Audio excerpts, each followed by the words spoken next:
Bonjour à tous, vous écoutez Frat Pack, un podcast très gaulerie, ça c'est lui qui le dit, présenté par Zama. Dans chaque épisode, Zama reviendra sur le parcours de son invité à travers le prisme de l'art. Cinéma, musique, série, télé, rien ne lui échappera parce qu'il est vraiment, mais vraiment très talentueux. Enfin ça c'est toujours lui qui le dit.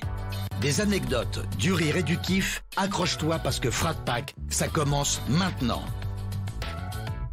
Bonjour et bienvenue à tous dans Frat Pack. Vous le savez, dans ce podcast, je passe un pacte avec mon invité, celui de passer un bon moment comme si on était des amis d'enfance, finalement.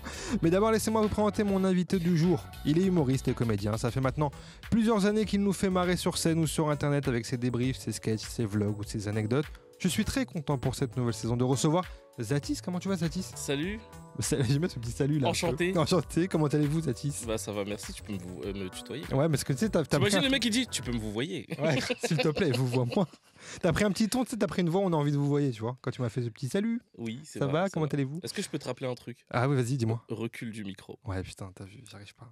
Ouais, ça, c'est mon côté réalisateur un peu d'émission. Mais ouais, t'as tellement raison, parce que là, t'es très bien, toi. Et moi, je suis tout le temps comme ça, tu vois. Ouais, après, ce que je peux te conseiller, c'est peut-être d'écarter un peu le micro. Je vais le mettre comme ça. Non. Ça, je suis sûr vraiment que. Je vais parler dans le tien, genre, pour nous deux, ça suffit. Non, mais ouais, t'as raison, t'as tellement raison. Zatis, dans Frat Pack, tu sais, j'aime bien évoquer un peu la vie de mon invité à travers ses kiffs artistiques. Ok. Je commence toujours par la musique, avec cette première question. Qu'est-ce qu'on écoutait chez toi quand t'étais petit ? Chez moi, quand on était petit, mes parents, pas trop de musique. Ouais. Moi, je suis d'origine marocaine, donc s'il y avait un peu de musique, c'était un peu de la musique cherbi, orientale, etc. Mes frères et sœurs, c'était Skyrock, Ado, tu connais très bien. Bien sûr, on connaît un petit peu. Adolescent. C'est vrai. Il y avait, c'était ces radios-là qui tournaient, donc c'était plus du hip-hop. Et après, quand j'ai grandi, je me suis intéressé à d'autres courants musicaux. J'aimais bien le jazz, j'aimais bien le R&B, j'aimais bien c'est des musiques qui bougent un peu. C'est vrai que tout ce qui est calme, ça n'a pas tendance à me... Ça te touche pas trop, pas plus que ça. Ouais. Ok. Ou alors, il faut atteindre une certaine maturité peut-être pour être touché par ce genre de musique. Tu penses ? T'es pas encore à ce stade, tu penses ? Moi, il faut que ça bouge, sinon Mais maintenant, j'écoute plus. T'écoutes plus trop là ? Non, plus. Est-ce que tu te souviens peut-être d'une claque musicale quand t'es un peu ado, tu vois ? Quand t'écoutes un peu par toi-même la musique, est-ce que tu te souviens peut-être d'un artiste, d'un son, L'artiste qui m'a le plus marqué en termes de... Attends, il a dit quoi ? Et je réécoutais en mode il a dit quoi ? Ouais. C'était Grand Corps Malade. Ah oui, Quand Grand Corps Malade est arrivé, c'était super parce que tu pouvais l'écouter, le réécouter et surtout te concentrer sur les paroles. C'est vrai. Et ça m'a donné envie d'écrire aussi. Donc j'ai eu un petit moment rap dans ma vie, moi. T'as eu un petit moment rap ? Ouais, j'ai rappé un peu. C'est ça qu'on voulait savoir. Ouais, j'ai rappé un peu. Il y a des petits trucs là, des petites doses quelque part sur une clé USB. Ouais, ça doit traîner quelque part parce que je les ai fait supprimer, mais j'ai toujours mes petits freestyles et j'étais pas nul. C'est vrai. Franchement, j'étais pas nul. J'écrivais. En fait, il y a un DJ que je salue qui s'appelle DJ HQ.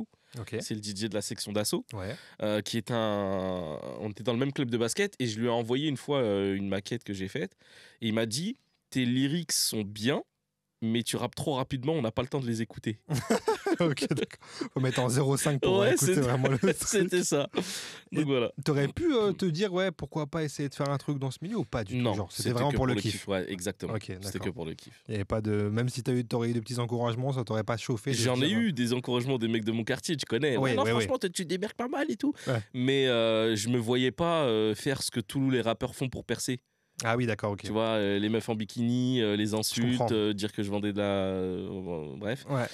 Donc voilà. C'est vrai qu'en plus à cette époque-là, c'était vraiment ça. Maintenant, le rap a évolué de ouf. Donc en fait, il y a plein de choses. Ouais. Après, j'ai 32 ans, je sais pas, j'ai l'impression que... Tu sais, toujours dire...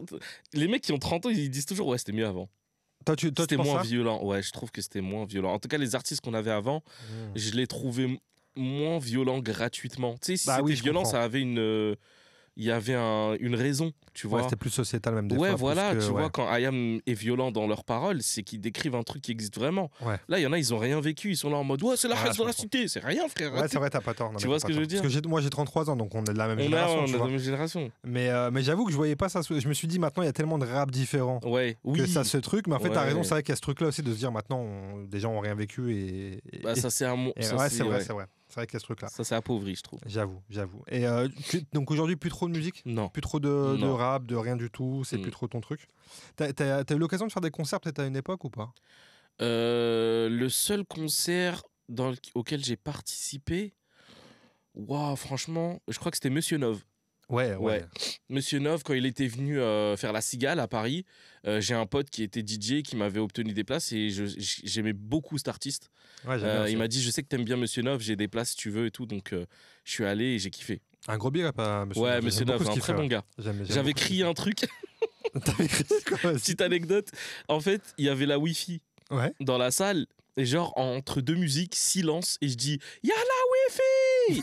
Monsieur Nov, il était mort de rire, et il tweet. Il y a un mec en plein dans mon concert qui a crié à la Wi-Fi. J'ai dit « C'est moi !» Il a dit « les bons plans !» Après, on s'est parlé en privé, je lui avais dit que c'était moi et tout, il était mort de... Putain, j'avoue, c'est gaulerie. Est-ce qu'il y a un artiste musical peut-être que t'as pas rencontré, que t'aurais bien aimé rencontrer toute génération, tu vois, peut-être un mec à l'ancienne, comme un mec maintenant Ouais. J'ai envie de dire Grand Corps Malade. Hein. Ouais, t'as pas eu l'occasion de le rencontrer encore? Non, en plus j'ai regardé plein de ses interviews. Ouais. Il est plein d'histoires ce mec-là. Ouais. Franchement, carrément. Si je te souhaite d'avoir un mec en interview, je crois que c'est... j'adorerais le recevoir. Parce qu'il a vraiment énormément de choses à dire. Chaque interview est différente. Il raconte des anecdotes de dingue, que ce soit drôle, intelligente et tout. Donc je dirais Grand Corps Malade. Ouais, carrément. Moi aussi j'ai maté. Bah d'ailleurs, il y a son film, là, son prochain film Aznavour là qui. Qui va. T'as pas vu ça passer? Non. Aznavour avec Tahar Rahim qui va jouer donc le rôle d'Aznavour. Et là, je crois que la bande-annonce elle est sortie il y a quelques semaines, quelques mois. Je suis pas au courant. Et franchement, essaie de mater ça là. J'ai au moins la bande-annonce parce que je crois que c'est prévu pour peut-être la fin d'année là. Ok. Mais ça a l'air vraiment incroyable. Ça a l'air d'être. Tahar Rahim en plus. Tahar Rahim déjà. Il joue bien donc. C'est une valeur sûre. C'est déjà une valeur sûre, c'est clair. Revenons un peu aux petits atis rapidement. T'étais quel genre d'élève toi au collège, tout ça quel type d'élève t'étais toi? Alors, collège, tout ça, j'ai commencé à chercher ma place. Ok. J'étais pas le beau gosse, j'étais pas le sportif, j'étais pas le bagarreur, j'étais pas le truc. Donc je me suis dit, il faut que je sois quelque chose. Et quand j'ai commencé à faire 2-3 blagues pour masquer, je sais pas, une certaine timidité ou j'en sais rien, je me suis découvert un talent de déconneur et je suis resté là-dedans. Donc j'ai été le mec marrant de la classe. Ok. Jusqu'au lycée, c'était ton rôle, t'as pris un peu ce truc-là. Et après, je me suis affirmé dedans. J'étais persuadé que c'était mon rôle, donc je me suis accroché. Et scolaire, ça va? C'était un truc... tu gérais ou ça te saoulait ou... Je gérais jusqu'au lycée, parce que j'avais des capacités intéressantes, donc j'en foutais pas une, mais je réussissais quand même grâce à mes capacités à avoir à chaque fois la moyenne. Je passais. Et puis quand ça a plus suffi, quand il fallait bosser, j'ai refusé de bosser. Et je me suis engouffré dans des voies qui n'étaient pas les miennes de choix, mais par rapport aux notes. Et je suis allé dans des filières professionnelles et technologiques qu'on m'avait suggéré et qu'on m'avait limite obligé d'aller parce que il n'y avait que ça pour moi. Et donc je suis allé, j'ai eu mon bac quand même, mais j'étais absent quasiment toute ma seconde, toute ma première, toute ma terminale. Ah ouais, c'était vraiment... Ouais, j'ai décroché l'école, j'en avais marre. T'as quand même eu le bac? Ouais, je l'ai eu parce que intellectuellement, c'est pas pour me vanter, mais j'ai des capacités qui fait que... Tu sais, je suis le genre de mec qui fout la merde, mais qui a quand même la moyenne au contrôle. Et ça énerve les profs, ça. Bah ouais, mais il y avait... Je me rappellerai toute ma vie d'une fille qui était dans ma classe en classe de STG, qui est devenue STMG aujourd'hui, je crois. Qui toute l'année galérait pour avoir la moyenne, et moi je venais pas pendant 2-3 mois et j'ai eu le bac et elle m'a dit mais comment ça se fait, Othman il a eu le bac et moi j'étais mort de rire, j'ai dit mais il y a pas à avoir le seum contre les autres comme ça en fait. Grave. Bah ouais là. Mais du coup non, le système scolaire c'était pas fait pour moi. C'était c'est souvent c'est souvent un point commun avec les gens que je reçois ça. Ouais. Tu vois, le système scolaire en lui-même, c'est pas le fait d'apprendre, c'est le système scolaire. C'est le système qui est pas ouf. Ouais, parce que j'aime apprendre, tu vois, mais je suis d'accord avec toi. Être assis et écouter quelqu'un de force comme ça pendant plusieurs heures et tout. Ouais. Non. J'étais un peu anarchiste. Moi, tu fais ce que je veux. Non, mais t'as raison, moi, j'ai ce truc-là aussi. Et t'avais un métier de rêve quand t'étais petit? Bah justement, non, c'est ça qui était bizarre. T'avais pas de... Ouais. Je voulais être dans le sport, parce qu'à l'époque, je faisais du sport. Oui, je sais que c'est dur à voir.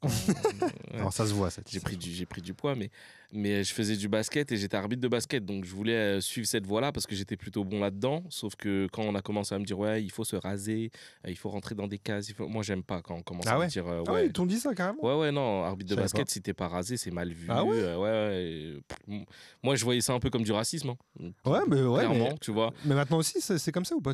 Ça a un peu changé depuis que certains grands arbitres ont dit non, je la laisse pousser. Ouais. Mais c'est toujours un peu mal vu, tu vois.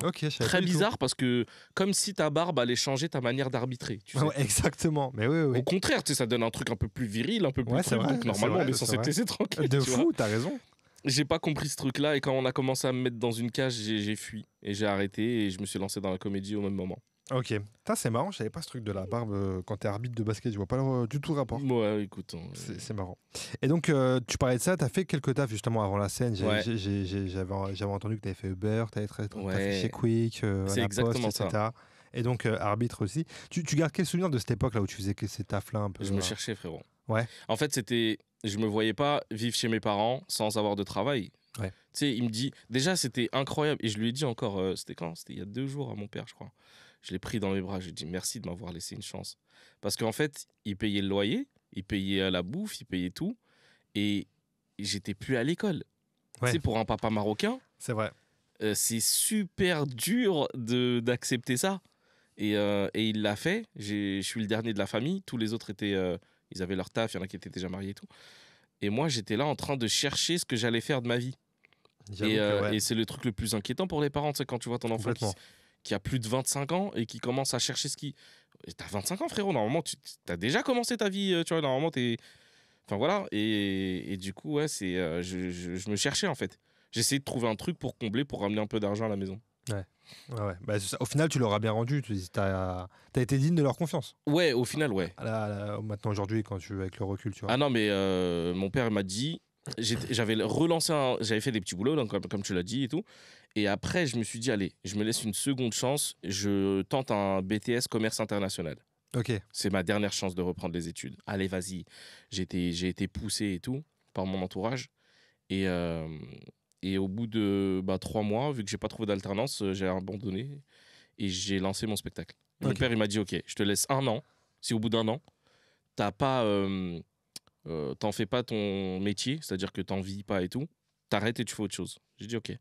Ok, donc là on est en décembre 2015, si j'ai pas de bêtises. Exactement. À ce moment-là. Exactement. Où tu montes sur scène avec ton pote Calvin. J'ai arrêté l'école commerce international en novembre 2015. En novembre, ah ouais, donc le mois d'après, t'étais sur scène, quoi. Exact. T'étais sur scène. Tu te souviens de première scène en duo, la première fois que vous montez sur scène, tu t'en souviens ou pas? Ouais, c'était en été 2015. Non, c'était avant. Été 2014. Ok. Avec Calvin, on avait écrit une vidéo qui s'appelait Hypocrisie africaine.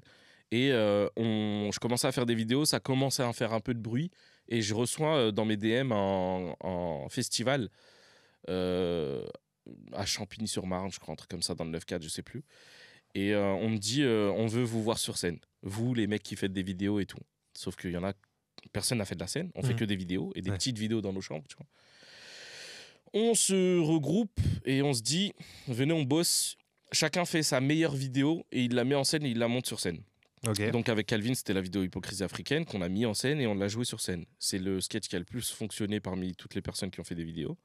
Et on s'est dit, vas-y, on va la bosser. Donc durant toute l'année d'après, on est allé dans des cafés-théâtres jouer ce sketch encore et encore et encore et encore et encore. Okay. Donc là, c'est le début du kiff un peu de faire de la scène. De faire de la scène, de roder son sketch, etc. C'est ça. Et après, le festival, c'est bien passé? Le festival s'est très bien passé. Et on en a fait un autre l'été d'après, donc l'été 2015. Okay. Et on a gagné un concours, on n'était même pas au courant. On avait gagné le droit de jouer 1 mois sur scène à Paris. Donc décembre 2015. Est-ce que tu penses maintenant, ce que tu me dis, ça me fait penser à ça, avec maintenant, à l'époque d'aujourd'hui, avec tous les humoristes, les comedy clubs et tout machin, est-ce que tu penses que vous auriez pu, si vous auriez commencé maintenant, non. Ça aurait été. J'ai l'impression que tu vois, il y a une époque encore. Ouais. Et toi, j'ai l'impression que 2015, c'est. Moi, j'étais dans le début. Ouais, et j'ai l'impression que c'est limite les dernières années. C'est ça. Où tu as un peu ce truc-là où tu peux un peu avoir de la chance, être repéré. Parce qu'il n'y avait pas encore un monde de dingue, quoi, tu vois. En fait, nous, on est arrivé en décembre 2015, donc on a commencé notre premier spectacle avec Calvin. Je pense que c'était les premières années de l'ère de t'as du monde sur les réseaux, tu peux remplir ta salle. Ouais.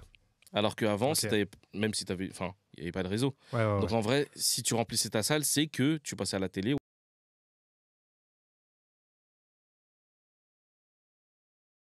Pour remplir les salles, c'était radio-télé. Il n'y avait pas d'autre chose. Les réseaux, c'était pas aussi vu que maintenant. Ouais, carrément. Et on était les premières générations d'artistes à remplir nos salles juste par les réseaux. C'est-à-dire que des fois, on arrivait, par exemple, on était à l'Apollo, on remplissait nos salles, et il y a des comédiens aguerris qui venaient, qui disaient, mais qui est-ce qui joue dans la grande salle complet comme ça chaque week-end? Ouais, c'est Zati, c'est Calvin. Mais c'est qui?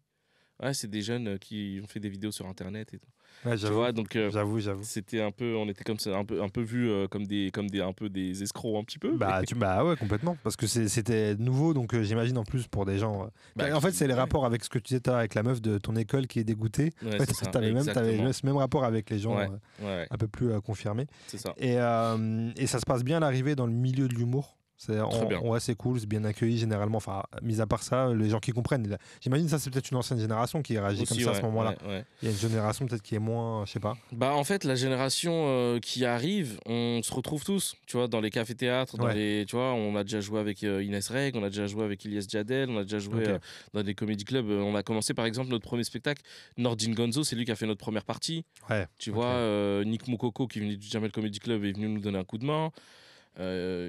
Sako Kamara, on a joué avec lui je sais pas combien de fois et tu vois, moi ça me fait plaisir de voir justement ces mecs là aujourd'hui remplir des salles avec des centaines de personnes à l'intérieur, des milliers de personnes et c'est mérité parce que ils ont charbonné de fou. Ça fait 10 ans maintenant, tu vois, qui ont fait des petites scènes, des petits cafés-théâtres où il y avait 20 personnes en capacité, hein, parce que dans la salle il y en avait 3-4. On s'est déjà partagé 60 centimes à deux avec Calvin, tu vois, 1,20 €, pardon, on avait gagné 1,20 €, tu sais, t'es payé au chapeau. Tu te divises 1,20 €, tu te regardes, tu pètes de rire, mais tu fais pas ça pour l'argent. Ouais, bah oui. Tu fais ça pour le kiff. Ça peut pas être un métier de taf aussi compliqué. Ça peut être que des métiers passion et après ça pète ou ça pète pas, quoi. C'est pas toi qui décides des fois. Non, pas du tout. Et c'est quoi ton rapport au stand-up à ce moment-là de ta vie? Est-ce que tu as des inspirations, déjà quand tu montes sur scène, des Jamel, je sais pas, des Gad ou des trucs comme ça à l'époque ou au début, pas forcément, si. Au début, c'est un peu tes modèles. Mais après, en fait, plus tu joues, plus tes modèles, ça devient ceux avec qui tu joues. Ok. Tu vois, tu prends un peu de Franjo Reno, tu prends un peu de Nordin Gonzo, tu prends un peu de par-ci par-là, et tu te dis, purée, c'est génial ce qu'ils font. On fait tous la même chose dans le fond. C'est dans la forme que ça change. Les thèmes se ressemblent parfois. Tu vois, on va parler des femmes, on va parler de la famille, on va parler des trucs, je sais pas, des thèmes qui sont un peu généraux. Et la forme est différente. La forme est différente, la manière de parler est différente, tu vois, le débit de parole, ceci, cela. Mais tu t'inspires de personnes avec qui tu t'entoures. Tu vois, moi, je traînais beaucoup avec Aziz de l'équipe Turi Tuper et de Sako Kamara. On se retrouvait toujours dans les mêmes comédie clubs. Et on se partageait nos vannes et on se partageait nos... Tu vois, c'était un kiff. Et tu t'inspires un petit peu d'eux au final. Des fois, tu te rends compte que tu prends... Je me rappelle, moi, il y a une vanne que Tariq Beurre FM, moi je l'appelle. Tariq Beurre FM. Ouais, j'ai reçu dans un précédent podcast à l'époque. Tariq, il avait une vanne dans les chichas où il disait mais toi tu vas aller en enfer en toboggan, toi. Et après il mimait, tu vois, d'aller en toboggan. On s'est rendu compte avec Calvin qu'on l'utilisait quasiment à tous les spectacles à un moment donné. On s'est dit, mais attends, mais c'est la vanne de Tariq, ça. Et on a arrêté par la suite. Mais c'est des petits trucs comme ça. Des fois, tu te rends compte que tu t'inspires de gens avec qui tu joues. Donc, c'est devenu eux mes modèles un peu. C'est comme dans la vraie vie, en fait, quand tu traînes avec des potes. Bah oui, tôt ou tard, chacun d'être un peu sur l'autre, etc. Tu vois, mais c'est un truc, en plus, j'imagine, qui arrive, pour avoir reçu des humoristes ou en parler avec eux, c'est un truc qui arrive souvent, ce truc-là. Tu sais, de faire la même vanne sans le vouloir ou inconsciemment, parce qu'en fait, tu traînes avec des gens. Écoute, il y a des vannes, elles sont dans une sorte de pot commun. Il y a un mec qui l'a sorti, d'autres l'ont utilisé, c'est devenu des vannes communes. Ouais. Du genre, tu sais, des trucs tout bêtes, mais genre, tu fais quoi dans la vie? Oh, tu connais, frérot. Genre, cette réponse-là, tu sais que le mec, tu vas lui dire, ah ouais, ok, j'ai capté, tu vends de la drogue, des trucs comme ça. Ouais, tu sais, c'est des vannes qu'une fois, il y a quelqu'un qui l'a utilisé, ça a été repris par plein de gens. Forcément, ouais. C'est des trucs, c'est des trucs communs, quoi. Ouais, c'est ça, c'est devenu des trucs communs. Il y a une anecdote de scène que tu as vécue, un truc que tu as kiffé, ou un mauvais moment, je sais pas, un truc qui t'a marqué dans les scènes que tu as pu faire, ou il y a un truc qui te reviendra en tête, là? Un fait marquant, je sais pas, ou un témoignage de gens que tu as reçus, enfin de spectateurs, ou... Non, le truc qui me touche le plus, moi, c'est quand il y a des parents qui viennent nous voir. Ouais. Des parents, des vieux, tu vois, des personnes de plus de 70 ans qui viennent avec leurs enfants et leurs petits-enfants, des fois même, et qui t'attendent à la fin du spectacle, tu fais une photo avec eux, et tu connais, t'as les darons rebeux qui te disent Allah yardik. C'est genre que Dieu te bénisse, tu vois, et qui te lâchent ces phrases-là, en mode elles ont ri, et elles te bénissent. Tu sais, c'est un truc d'ancien, de te dire, tu sais, de te bénir parce que tu les as fait rire. Ouais. Tu sais, on a plus rapport à la reconnaissance aujourd'hui de... Je pense à une anecdote qui me rappelle un truc, c'était La Fouine. Il était parti rencontrer ses fans et il y a un de ses fans qui lui a donné un billet de 20 balles. Ouais. Il lui a dit, tiens, franchement, tu me fais kiffer. Et il l'a filmé, il a dit, regardez, ce mec, il m'a donné 20 €. C'est rien, 20 € pour moi aujourd'hui, je suis multimillionnaire. Mais le geste de, tu m'as fait kiffer, je te donne un pourboire, c'est un truc qui se perd aujourd'hui. Tu sais, imagine, tu vas dans un bon resto, lâche un pourboire, frérot.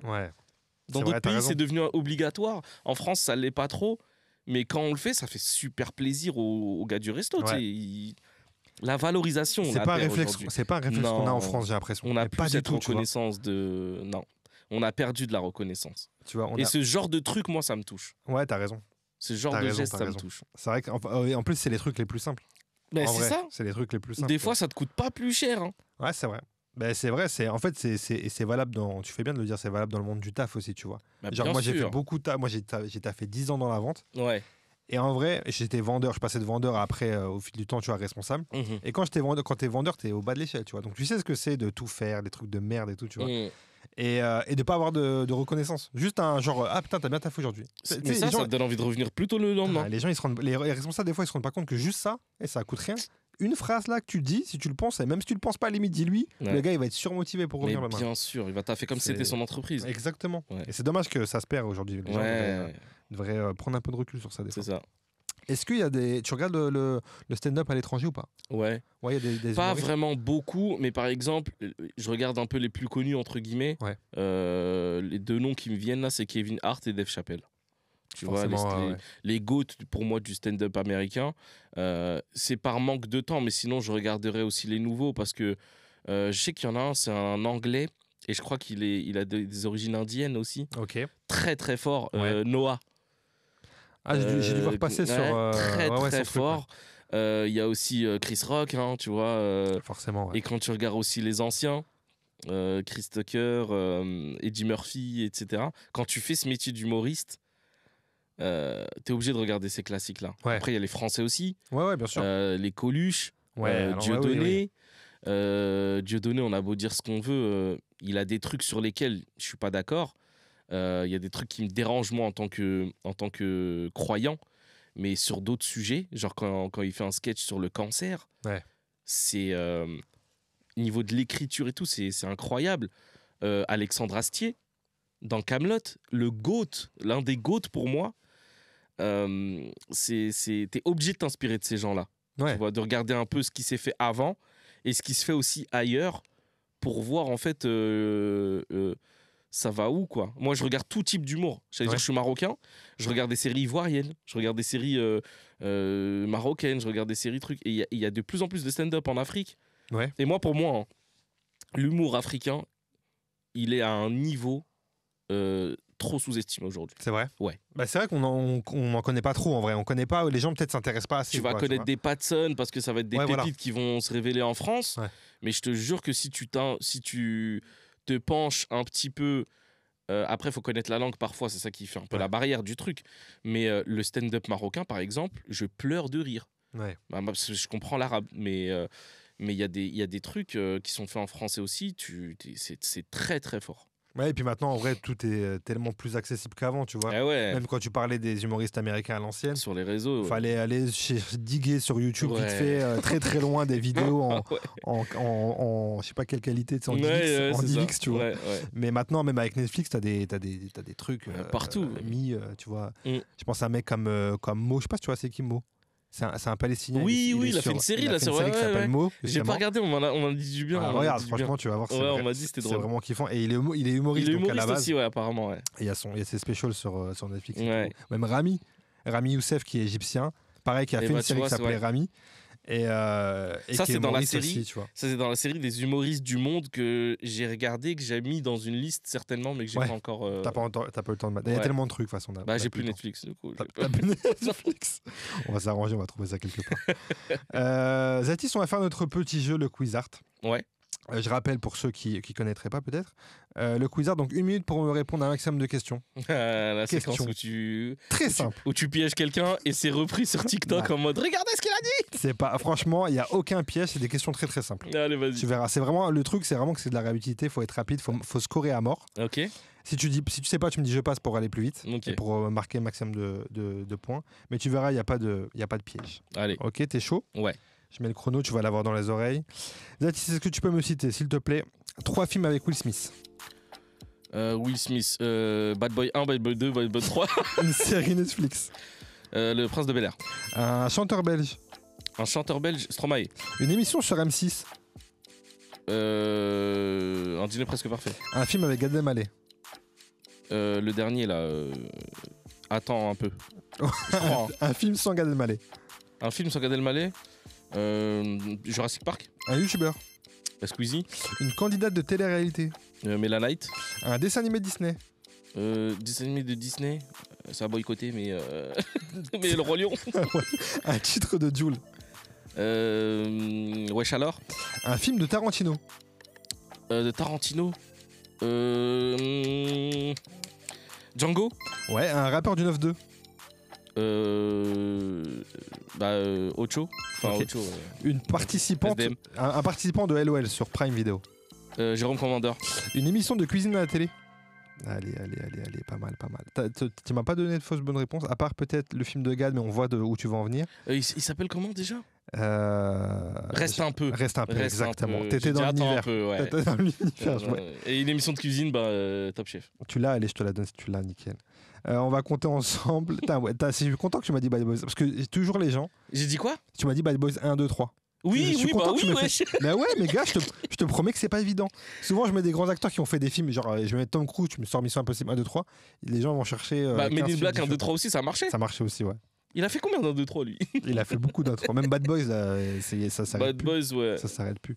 1, 2, 3, 4, 5, 6, 7, 8, 9, 10, 11, 12, 13, 14 bonnes réponses avec la dernière de Cuisine Télé. Ouais, 14 bonnes réponses. C'est pas mal. On est bien. On est dans la moyenne. Exactement, on est dans une très très bonne moyenne. On est dans le résumé de ma vie scolaire. Juste assez pour passer. À des compétences, il pouvait mieux faire, mais. C'est quoi le record? Le record, c'est 20. Ouais, donc ça va à 14 sur 20. 14, ouais, exact. Ouais, c'est une très bonne note. T'es très... Déjà, 20, gars, faut être. C'est chaud en 1 minute. Hein. C'est les mêmes questions à chaque fois? Non. Ah. Mais il y a toujours le même truc de cite-moi 3 films. Je change l'acteur ou l'actrice. Ou un film avec et tout. Mais bon, les gens, quand même, 20 bonnes réponses. Moi-même, je fais pas ça, tu vois. Pour ceux qui te connaissent pas, tu t'es fait. Shame on you! Déjà, c'est la première chose. On boycotte comme Disney. Tu t'es fait connaître en faisant des débriefs donc de télé-réalité à l'époque. Ouais. À l'époque où il y avait un peu de réalité encore dans la télé-réalité. Exactement. On est d'accord ou pas? C'est vrai. C'est quoi justement ton regard sur la télé-réalité aujourd'hui?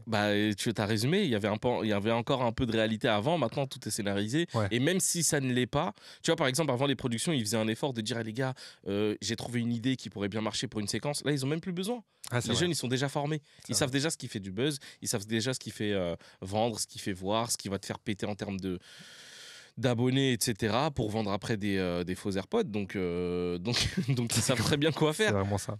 Et malheureusement, il n'y a plus de spontanéité un petit peu dans cette télé-réalité. Il y a des nouvelles télé-réalités qui sont plus ou moins sympas. Je pense à The Circle, par exemple, sur Netflix, c'était plutôt cool, tu vois. Carrément, j'avais bien aimé, moi. Ouais, j'avais bien aimé The Circle. Bah, c'est là où il y avait Cédric Doumbé, Baba Rudy, etc. J'ai capté cool. après. J'ai capté longtemps après. Tu me dis, attends, mais ce gars-là, je le connaissais. Bah, en fait, comme je lui parlais dès la sortie de cette émission, moi, je savais. Mais il y a beaucoup de gens qui... Ah, mais c'était lui! De fou. Mais du coup, oui, il y avait ce genre de télé-réalité-là. Il y a quoi d'autre comme télé-réalité maintenant qui peut se regarder? C'est compliqué, hein. Ouais, franchement. Parce qu'il n'y a pas grand chose de nouveau à part The Circle. Encore maintenant, ça fait déjà. C'était confinement, ça, je crois, The Circle. Premier confinement, donc c'était déjà qu'il y a 4 piges. Donc en vrai, il n'y a pas de nouveau format vraiment, j'ai l'impression. Ils essayent à chaque fois de sortir chaque année de nouveaux formats, mais ça marche pas vraiment. Là, ils ont remis Secret Story, mais. T'as regardé? Au début.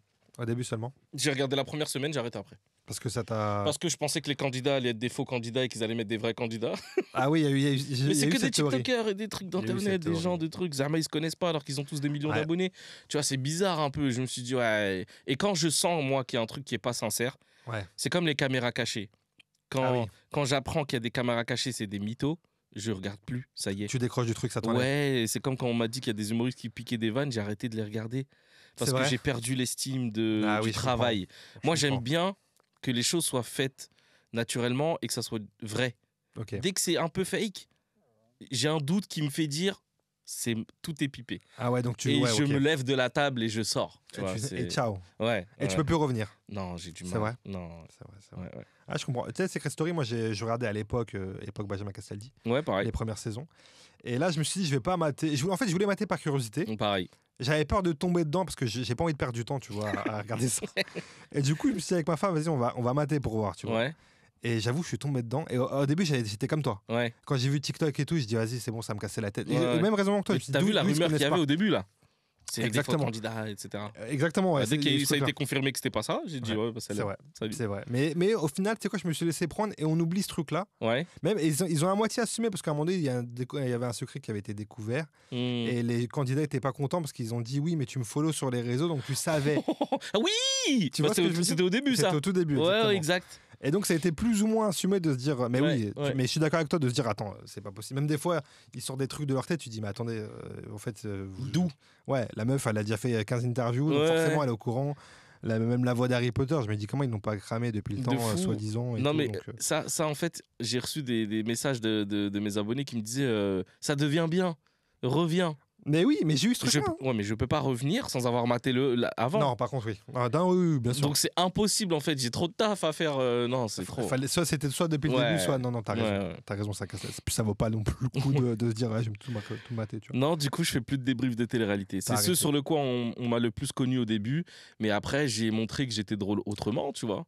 J'ai fait des vidéos, j'ai fait des personnages, j'ai fait mes sketchs, j'ai fait mes spectacles, j'ai fait plein d'autres choses et du coup on m'a vu aussi autrement qu'en débriefeur de télé-réalité. Je pense que les gens qui te découvrent maintenant savent même pas que tu as pu faire ça parce qu'avec tout ce que tu as fait maintenant après je trouve, tu vois. C'est ce que je demande, je demande aux gens qui viennent de me connaître. Par exemple sur TikTok en ce moment je suis assez présent, je fais des lives, je fais des rediffs avec des potes à moi, on rigole bien et tout et les gens ils me disent ah j'aime trop ce que tu fais sur TikTok.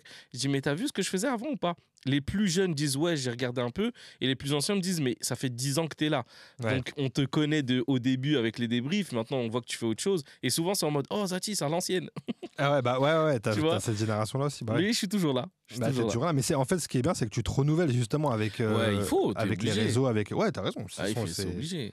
Mais en fait ce qui est cool c'est que tu prends toujours autant de kiff en fait. Tu fais ce que tu kiffes toi. Ouais, dans la télé-réalité, je kiffe plus. Donc j'ai arrêté. Moi, j'ai toujours été guidé par mes kiffs. C'est-à-dire que si je kiffais pas, j'arrêtais un truc.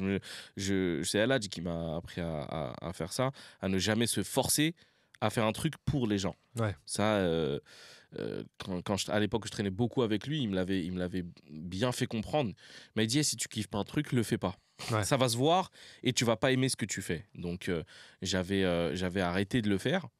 Et quand j'ai pris des kiffs autrement, ça, par exemple en créant ma chaîne Twitch, en faisant des podcasts sur YouTube et tout, j'ai fait mes kiffs de ouf. Et même si ça plaît pas à autant de monde qu'avant, je continue parce que moi je kiffe. Ouais. C'est le plus important. Et c'est comme ça que je pense que les gens adhèrent aussi. Parce que ça se ressent, je pense, tôt ou tard. Si tu fais des trucs que tu kiffes pas, je pense tôt ou tard, les gens ils vont capter. Et déjà de 1. Et en plus de ça, faut dire ce qui est. C'est un luxe de faire un taf qu'on aime aujourd'hui. De fou. Donc je veux rester dans ce luxe-là. Ouais. Donc voilà, je continue à faire ce que j'aime et pas faire un truc parce que en 10 ans d'expérience sur les réseaux, t'imagines bien que je connais toutes les failles. Il y en a plein qui me disent, mais donne-moi les failles, tu sais, pour devenir millionnaire. Ouais. Mais bon, c'est pas avec des bonnes valeurs. Tu vois, j'aurais vraiment pu avoir beaucoup d'argent et vivre à Dubaï pendant X années, tu vois. Mais on en a vu d'ailleurs. Oui, non, mais ils sont pas tous comme ça. Hein. Non, tous ceux qui sont à Dubaï ne sont pas des escrocs et tout. Il n'y a jamais de généralité, c'est sûr. Mais il y en a beaucoup qui ont proposé de me faire rentrer dans leur système financier, etc. et tout, pour gagner beaucoup d'argent, parce que j'étais l'un des mecs qui faisait le plus de vues à l'époque sur Snap. Ouais. Aujourd'hui, c'est Nasdaq, mais à l'époque, j'étais dans les top 5 faciles. Je faisais des 500 000 vues tous les jours. Et je te parle de ça, c'était en 2016, 2015. Ouais. C'était quelque chose qui était très très rare. Jamais vu, ouais, carrément. Et j'ai refusé de signer dans certaines agences et tout parce que c'était pas pour moi. Ça me faisait peur. Et j'ai eu raison d'avoir peur après parce que quand j'ai vu les scandales qu'il y a eu parfois avec certains candidats télé-réalité, je me suis dit j'ai bien fait de pas suivre ce chemin-là. Il y a eu un doute ou pas à un moment donné? Tu t'es posé la question de dire est-ce que j'y vais ou c'était la peur a pris le dessus sur certaines choses, non. Genre les paris sportifs et tout, ma religion l'interdit, donc c'était mort. Ouais. Mais tout ce qui était placement de produits, au début, je m'y suis intéressé. J'en ai fait quelques-uns. Et puis, j'ai reçu des messages de « on ne reçoit pas les produits, c'est bizarre, etc. » Donc, je faisais les feedbacks. J'envoyais à la manager. Je disais « ouais, on ne reçoit pas les produits et tout.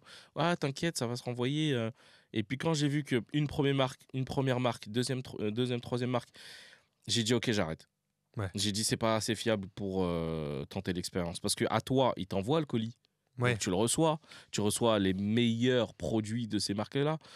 Limite c'est pas les produits qu'ils vendent. Je vois. Et après tu te dis non, je peux pas vendre ça aux gens, je sais que c'est faux. À partir du moment où tu le sais, tu peux pas. Puis moi j'ai un rapport à l'argent qui est particulier, j'ai peur de l'oseille.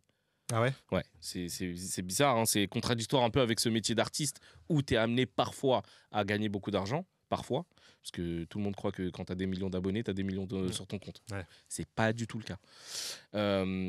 Et du coup, moi, j'ai peur de l'argent. Genre, je sais que quand j'en ai beaucoup, si jamais j'en gagne beaucoup et que j'ai pas taffé beaucoup, j'ai l'impression que il y a un truc qui est trop... Quand c'est trop facile, quand ça vient sans... c'est pas bon. Tu penses qu'il va avoir un retour de quelque chose? Mais il y a forcément un retour de quelque chose. Moi, tu sais, je prends l'argent comme... En fait, l'argent, je le vois comme parfois une malédiction de Dieu. Ok. Ça veut dire que quand on a beaucoup, t'es là, tu dis c'est trop bien, mais peut-être que c'est une malédiction. Okay. Peut-être que c'est en gros Dieu te fait payer quelque chose. C'est bizarre de dire ça. Non, hein. Mais je comprends très bien ce que tu veux dire. Quand tu vois les gens qui ont des problèmes d'oseille alors qu'ils sont censés être millionnaires, etc., problèmes dans les familles, problèmes d'impôts, problèmes de... Moi, le mot qui résume ma situation artistique, familiale, financière, tout ce que tu veux, c'est la suffisance. Ouais. Et ça me va très bien. Ouais. Tu vois, je vis... genre aujourd'hui, j'arrête de taffer pendant 2-3 mois. J'aurai pas des galères de ouf d'oseille. Parce que j'ai pas un train de vie qui me fait perdre 10 000 ou 100 000 euros par mois, tu vois. Ouais, tant que tu vis bien, que ta famille est bien et tout, tu vas pas aller chercher à faire encore plus pour avoir plus. Et forcément. Mais tu as raison, en vrai, je pense que c'est... Aujourd'hui, si je vis 1 an sans toucher 1 euro, je peux me démerder. Ok. En demandant à mon frère de l'argent, en demandant un truc. Je vais pas dépasser les 20 000 euros de dépenses par an, je pense. Ok. Alors qu'il y en a 20 000 balles, c'est une semaine. C'est une semaine. Non, mais vraiment, tu vois. Oui. Donc, tu fais un choix et tu fais des choix. Donc, surtout maintenant, on en parlait tout à l'heure, même la génération de maintenant et tout, je pense même dans le milieu du rap, tu vois. Oui. On en parlait tout à l'heure, c'est un autre game. Hein. Ouais. Mais quand même, tu vois, il y a ce truc, il y a ce rapport à l'argent qui est flambé de fou, tu vois. Je peux comprendre les gens qui ont une vengeance par rapport à leur enfant. Tu vois, les gens qui ont vraiment rien eu quand ils sont jeunes, quand tu as de l'argent d'un coup, tu as envie de rattraper. Mais c'est pas le bon mindset à avoir. Bah ouais, c'est ça. Mais personne n'est là pour t'éduquer. Parfois. Oui, ça c'est surtout ça. C'est ça aussi. C'est surtout ça. Si t'as pas l'entourage, c'est très compliqué. Des fois, je me dis, et je prends souvent, j'en parlais avec mon pote Kevin Razi que tu connais. Ah, aussi. Mon gars. Tu vois, on en parlait tout ce truc-là. Je me dis, les mecs comme les Michou, les Noxta, qui sont très jeunes quand même, et qui font énormément de choses, qui génèrent de l'argent, etc. Je me dis des fois, je trouve qu'ils sont super matures. Parce que je pense qu'ils ont un entourage. Ils ont un entourage de dingue. Ça fait la diff. Qui fait que ils arrivent à parler de grosses sommes tout en ayant la tête froide, en gardant une certaine valeur et de pas faire n'importe quoi. Tu vois, et comme tu dis, je pense que l'entourage. Parce que j'ai vu une interview d'une fois d'un rappeur, je sais plus qui, je veux pas envie de dire de bêtises. d'un jeune qui disait qu'au début, et maintenant il avait évolué, il disait que maintenant, mais qu'il avait brûlé de l'argent en mode il louait une voiture, il l'a ramenée au concessionnaire, et pour pas rentrer à pied, il en louait une juste pour rentrer chez lui. Enfin, tu sais, des bails de. Il disait c'était nimble, quoi. Mais ouais, c'est compliqué le rapport à l'argent, j'avoue que c'est compliqué. C'est quoi ton rapport, justement, là, pour le coup, au réseau aujourd'hui? Par rapport à toi qui est, comme tu le dis, dans le game depuis longtemps, l'évolution des réseaux sociaux, tu la vois comment, toi? Dangereuse. Ouais. Mais en fait, elle est dangereuse parce que on est dans une société dangereuse. Parce que si tu mets les mêmes réseaux dans les mains d'une société saine et bienveillante, on réalise des merveilles. Mais comme on est dans une société où on aime plus le clash que l'instruction, il n'y a qu'à regarder sur TikTok, les vidéos qui vont faire le plus de vues, c'est soit des vidéos débiles, soit des vidéos violentes, soit des vidéos qui vont attiser un intérêt malsain en nous. Alors que les vidéos des pages où tu apprends des choses, le saviez-vous, des trucs comme ça, ou des trucs, tu vois, je sais pas moi, des pages bio ou pour la nature ou pour les religions, etc., elles n'ont pas autant de succès. Ouais, c'est vrai. Ou alors, si elles ont un succès, c'est qu'ils vont surfer sur du bad buzz. Ouais. Tu vois, tu as beaucoup de pages, des fois, dites religieuses qui vont surfer sur un bad buzz pour... C'est ouf. J'ai vu un truc sur les réseaux, un imam qui clashait un autre imam. C'est vrai? Non, mais je te jure. Oh, putain. Et le mec, sa vidéo a percé et maintenant, il fait plus que ça. Il fait plus que ça. Ouais, bah ouais. Il prend des extraits d'autres imams en les critiquant. Ah oui. Et après, il y a des imams qui se sont réunis pour lui faire une sorte de convocation et tout. Mais je te jure. Putain, mais c'est un truc de ouf ce que tu me dis là, par contre. Non, mais tu vois, j'en rigole, mais c'est hyper triste. C'est super triste. Surtout dans la religion. C'est encore plus triste que ça se passe dans ce truc-là. Ouais. Des hommes qui sont imams, qui sont rabbins, qui sont, je sais pas moi, des gens pieux. Des gens pieux, ouais. C'est pas censé être des gens que tu vas douter de suivre, tu vois. Maintenant, tu dois te douter de tout. Après, ce qui est bien, c'est que on force les gens à réfléchir par eux-mêmes et à trucs, mais il y en a beaucoup qui font pas cet effort-là. C'est ça le problème. Et qui suivent tout le monde comme des moutons. C'est ça le problème. C'est que la... J'ai l'impression même des fois que c'est la majorité en fait. Ah ouais, qui va suivre bêtement, tu vois. Et donc c'est ça qui est dommage et qui se fait influencer et du coup ça influe sur la société à plein de niveaux. Ouais, c'est triste. Mais les réseaux sociaux, moi je trouve que c'est une bonne chose, mais il faut les utiliser correctement. Ça te fait flipper un peu maintenant que t'es papa? Ouais, ça peut me faire flipper un peu et le petit il est un peu loin de ça. Pour l'instant il a que 3 ans, donc voilà. Mais je me dois, en tant que papa, mais surtout en tant que personnalité des réseaux sociaux, de suivre toutes les évolutions. C'est-à-dire TikTok, au début, je voulais pas. Après, je me suis mis dedans. Et faut pas que je me laisse dépasser. Ouais. Pour continuer à contrôler un peu et à rester un petit peu dans ce game-là. Ouais, faut être à l'intérieur pour savoir ce qui se passe et ce qui va pas, quoi. C'est ça. T'as un réseau préféré aujourd'hui? Je mets Twitch dedans. Ouais. Bah, Twitch, j'aime bien. Mais c'est pas celui sur lequel je vais le plus, parce que faire des streams tous les jours, c'est pas évident. Ouais.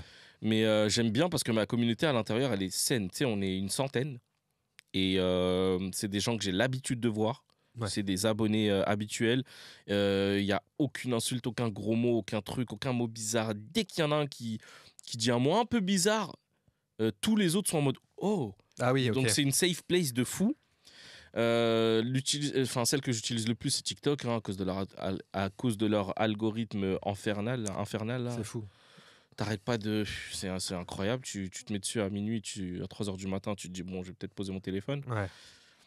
Mon préféré, je pense que c'est Twitch. J'aime bien Snapchat aussi, mais là où je suis le plus tranquille, c'est Twitch. Ouais, c'est celui qui est peut-être qui est plus proche de ton mood d'aujourd'hui, qui te ressemble le plus. Ouais.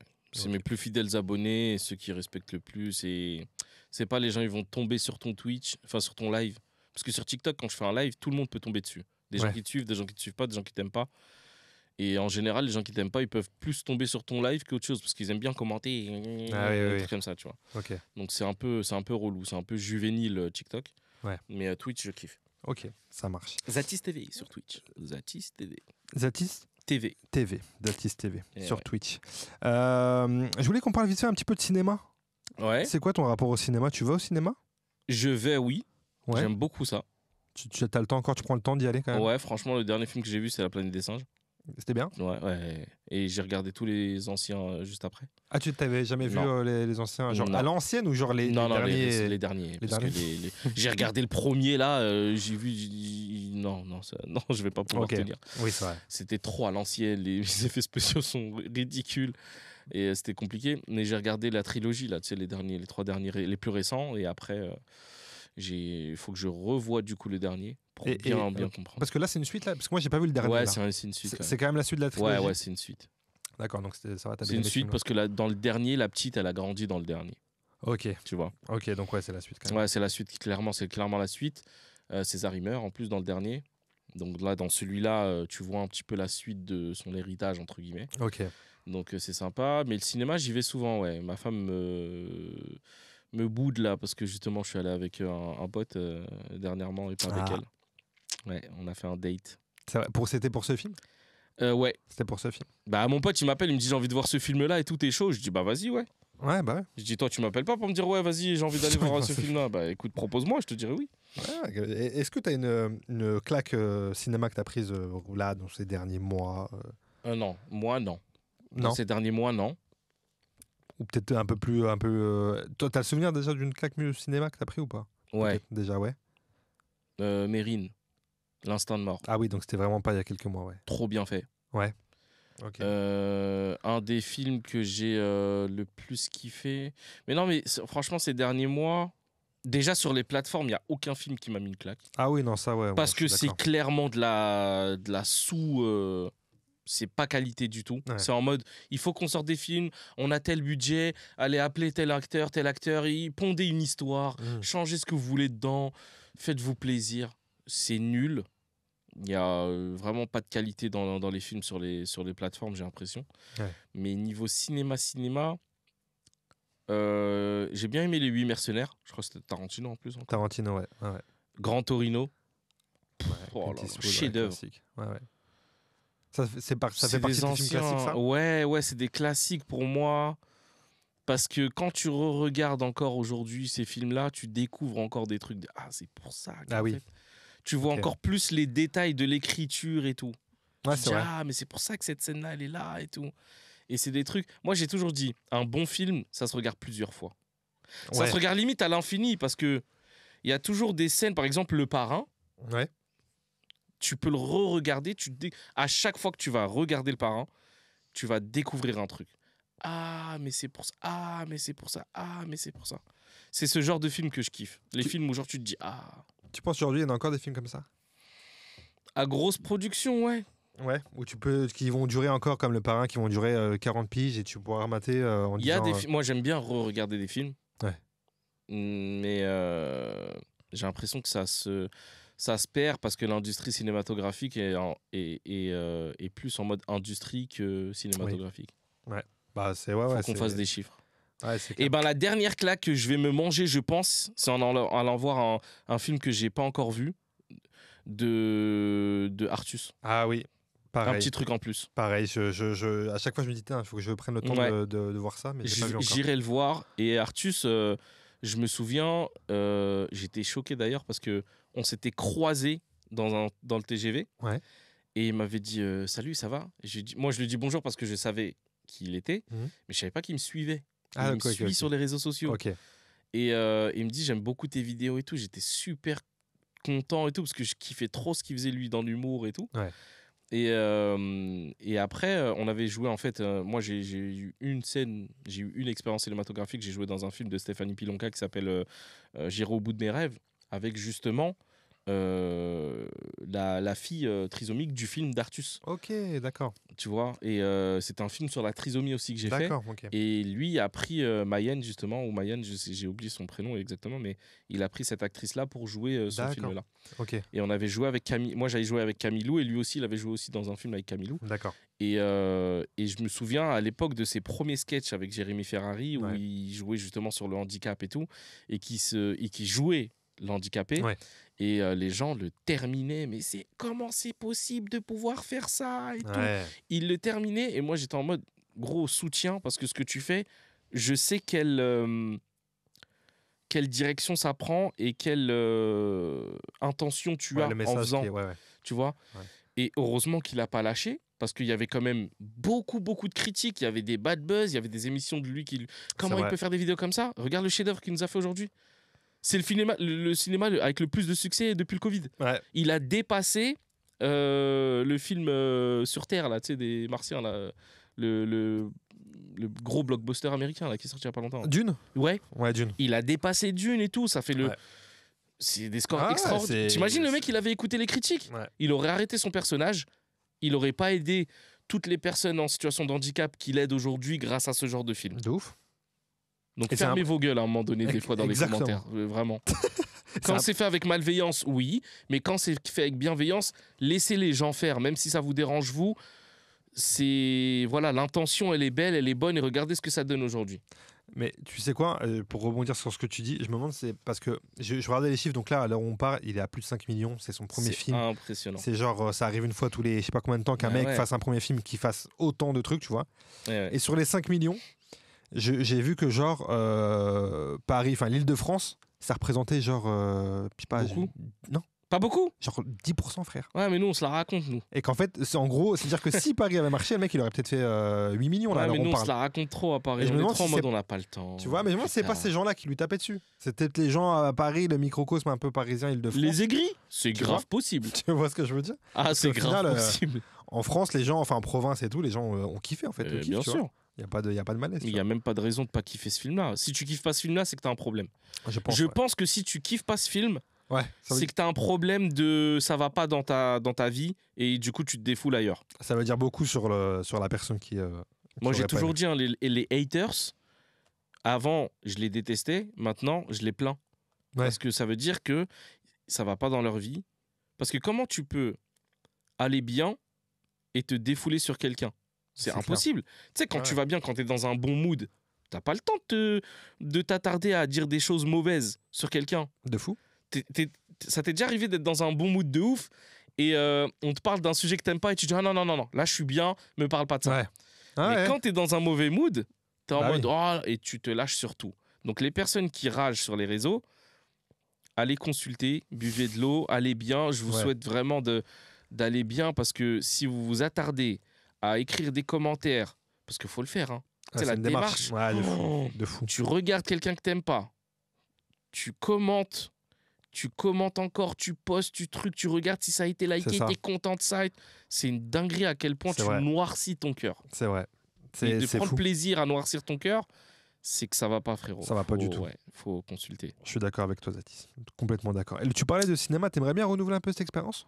Avec des bonnes personnes, avec les personnes qui me proposent des trucs parce que je suis un humoriste ou parce que je suis un acteur ou parce que je suis un être humain, oui. Des personnes qui me proposent parce que j'ai une barbe ou parce que je suis un peu grassouillé ou parce que... Non. Ça dépend juste des intentions de chacun. Arthus, si tu me regardes, frérot. Après ça, je jouerai ce que tu veux dans ton prochain film. Non, mais il y a des personnes comme ça, comme Kerry James, par exemple, tu vois, quand il a fait Banlieusard, on a beaucoup dit, c'est cliché, c'est ceci, cela, mais il met en avant tellement de bonnes choses dans la banlieue. Des mecs qui ont fait des études, des mecs qui sont solidaires avec leurs parents, les liens du sang qui sont indéfectibles malgré les différentes directions des trucs, tu vois. J'aime bien qu'on montre ça. Après, il montre des choses qui existent aussi, il faut le dire, dans les cités et tout, dans les banlieues, mais il montre pas que ça. Et surtout, il l'exagère pas. Je suis d'accord avec toi. Tu vois, d'accord. En plus, quand on connaît Kerry James, il n'y a pas de doute à avoir sur ses intentions en plus. Oui. Enfin, tu vois, en plus de ça. Quand tu connais l'artiste, oui, c'est vrai. Quand tu peux pas dire combat et tout, c'est vrai. Tu peux pas dire, il joue sur les clichés. Pas Kerry James, tu vois. Tu sais que c'est pas son but, ça peut pas être ça. Pas lui, non. Donc, en plus de ça. Donc, j'aimerais bien renouveler l'expérience avec des personnes qui ont ce mindset-là, Ok, ça marche. On parle de séries rapidement. T'as des séries, tu mates un peu les séries ou pas, toi? Franchement, les séries que je regarde, je crois que c'est des anciennes séries et à but humoristique. Ouais. Platane, Ma famille d'abord, les anciens, les classiques et tout, tu vois. Kaamelott, j'ai kiffé de fou. Ouais, bien sûr. Parce que au-delà d'être, c'est un truc. Ma femme quand elle me regarde, en train de regarder ça, elle me dit mais t'es vraiment un beauf. Ah ouais, quand on parle de Kaamelott. Bah ouais, parce que c'est de l'humour vraiment français et ancien. Mais j'aime trop cet humour. C'est riche en vocabulaire, c'est recherché. Tu sais, quand il te lâche des expressions, tu dis putain, mais c'est recherché et c'est poétique même limite à un moment donné. De fou. Donc j'aime trop ce genre de séries. Les séries sérieuses, NCIS, j'aimais bien. Ouais, je kiffais vraiment, c'était un classique. Je sais pas, dis-moi des noms de séries. Tu consommes moins maintenant. Ouais. Ces dernières années, il y a moins de trucs qui t'ont marqué. Bah, c'est pas ça, c'est que j'ai plus de taf à faire qu'avant. Avant, j'étais célibataire, tout ça. Maintenant, j'ai un enfant, j'ai une femme. J'ai du taf à faire, j'ai du temps à remplir intelligemment. Donc, quand je peux. Là, la dernière série que je crois que j'ai regardée, c'était sur Netflix, c'était Family Business de Jonathan Cohen. Ok. J'ai kiffé. Ouais. Mais c'est des trucs drôles que j'aime bien regarder, moi. Il y a Fiasco, là, t'as vu, pareil, de Igor Gottesman qui a fait Family Business avec Carninet. Si t'as bien aimé Family Business, je pense que tu as bien aimé. Mais en fait, j'ai regardé le premier épisode, le début du deuxième, ça m'a plus mis mal à l'aise qu'autre chose. Mais j'aurais bien aimé voir François Civil plus tôt dans la série. Parce qu'apparemment, lui, il déclenche vraiment ce truc de malaise à la The Office. Ouais. Tu vois, et donc je vais peut-être regarder. Je vais peut-être me faire, pas violence, mais je vais peut-être me forcer à regarder les 3 premiers épisodes pour vraiment accrocher. Moi, j'avoue que tu vois, moi qui aime bien justement ce truc-là, j'étais un peu moins fan de Fiasco. Comme toi, je pense que j'ai tout regardé. T'as mis du temps. J'ai mis du temps à regarder dedans. François Civil, bon, comme on te l'a dit, et tout, nickel. Le personnage de Pascal Demolon, là, le mec qui joue l'agent, le producteur, là, tu vois, je kiffe son personnage. Cet acteur, il me fait trop rire. Tu vois. Il est bon, cet acteur. J'aime bien. Il est dur dans ce truc-là. Mais ouais, j'ai trouvé ça un peu en dessous perso. Après, c'est très perso, tu vois. Oui, c'est perso. De toute façon, tout est subjectif. Tu vois. Mais ça reste gaulerie. Il y a des moments en gaulerie, mais c'est pas Family Business. Ok, ouais. C'est pas à ce niveau-là. Family Business. C'est pas à ce niveau-là. Ouais. C'est pas à ce niveau-là. Zadis, on arrive à la fin de ce podcast. Je fais toujours une petite séquence recommandation, non recommandation. Oui. Est-ce que tu aurais un truc à nous recommander ou à ne pas nous recommander? Ça peut être ce que tu veux, pas forcément culturel. Ça peut être culturel. Ça peut être un film, une musique, ça peut être un voyage, ça peut être un plat, ça peut être un conseil que tu donnes aux gens, ça peut être ce que tu as envie. Ouais, je serais dans des conseils de vie en ce moment parce que j'essaie de me les appliquer à moi-même. Bah vas-y. Recommandation, commencer avec un truc positif dans la journée. Ouais. Un bonjour, un je t'aime, un câlin, un bisou, un arrosage de plantes, un truc qui vous met bien. Okay. De commencer ça avec une bonne humeur et un grand verre d'eau. Et à ne pas faire... ne pas regarder TPMP. Ouais. Je sais pas, c'est le truc qui me vient en ce moment, moi, à l'esprit. Ouais, TPMP, le groupe, hein, même la 16. Ouais, évitez grandement. Évitez de vous noircir le cœur avec des gens qui vont vous vomir des trucs toute la journée parce qu'au bout d'un moment, ça rentre. Je te jure, au bout d'un moment, ça rentre. Non, mais t'as raison. Donc voilà, évitez de vous noircir le cœur. Dès que vous sentez qu'il y a des trucs qui sont pas bons et des discours ou des moods qui sont pas bons pour vous, sortez-en vite parce que après vous pouvez vous imbiber dedans et le cœur sera noirci. Ouais. Et apprenez à vous informer par vous-même de temps en temps. Exactement. C'est très, très important. Zatis, je fais toujours un petit cadeau à mon invité avant de se quitter. Il est juste là, je vais te le donner tout de suite. Ah ouais, carrément. Ouais. Ah, c'est vrai. Hein. Ça fait plaisir. Tu me crois pas, j'ai l'impression aussi. Si, parce que je l'ai déjà fait. Ok, d'accord. Il est emballé vraiment à c'est la Fnac, je boycotte. C'est le mec. Ta merde, je reprends. Tiens, frérot. Bon, ça fait plaisir, ça. Je sais pas, c'est quoi ton rapport avec la lecture? Ah bah justement, faut que je m'y mette. Eh ben regarde. Moi, je suis pas du tout un grand lecteur. Ouais. Genre vraiment pas du tout. Donc là, je t'offre une BD qui s'appelle The Nice House on the Lake. Ouais. Que j'ai adoré. C'est vrai. Pourtant, je lis quasi jamais dans ma vie. Et là, ça fait partie de mes trucs où je me dis j'ai envie de lire un peu plus, tu vois. C'est vrai. Ouais. Et ça se lit super bien là. Si tu le lis en 2 heures, ça se lit. Sérieux? Ouais. Tout le livre? Ouais. Ouais, il y a 180 pages, je crois, un truc comme ça. Ok. Et l'histoire, elle est grave charmée. Ok. Tu vas rentrer direct dedans. Vas-y, bah ça marche. Verras. Là, ça me dit quelque chose déjà, tu sais, des images et tout. Tu connais, c'est comme les enfants qui disent ouais, mais il n'y a pas d'image dans le livre. Non, les dessins, ils sont charmés. Ça me touche, franchement, ça me fait grave plaisir. C'est une histoire un peu futuriste. Enfin, il y a un truc, franchement, c'est comme si tu regardais une série ou un film. Sérieux? Ouais, vraiment. Pas mal. Je te le dis parce que moi, je suis pas du tout un consommateur de livres. Ouais, pas moi. Ouais. Et c'est pour ça que je me suis dit. Ça fait plaisir. Je me suis dit, je vais offrir ça parce que je sais pas, ça se trouve qu'il lit pas du tout. Et au moins, ça, c'est un bon truc pour rentrer dedans, tu vois. Et bah, je te dirai ça dans 2 mois. Tu me diras ça dans 2 mois. Ouais, parce que le temps que je me le pose et que je le lise. Que tu te mettes psychologiquement à te dire, je dois lire ça. Ouais, cet été, ça va être cool. Non, mais lis-le, ouais, franchement, je pense que tu vas bien aimer. Vas-y, ça marche. C'est un DC en plus? DC Comics, non, ça n'a rien à voir avec la belle. Ah ouais, mais t'as raison, je pense en vrai. J'avais même pas vu. J'avais même pas vu, ouais, tu vois. Eh ben sympa, je te remercie beaucoup. Eh ben je t'en prie, merci à toi d'avoir été là. Zatis, on te retrouve sur tes réseaux, sur Insta, Snap, Twitch, Zatis TV sur Twitch, Zatistok sur TikTok, Zatis sur Instagram, Zatis sur Snapchat, Zatis sur YouTube.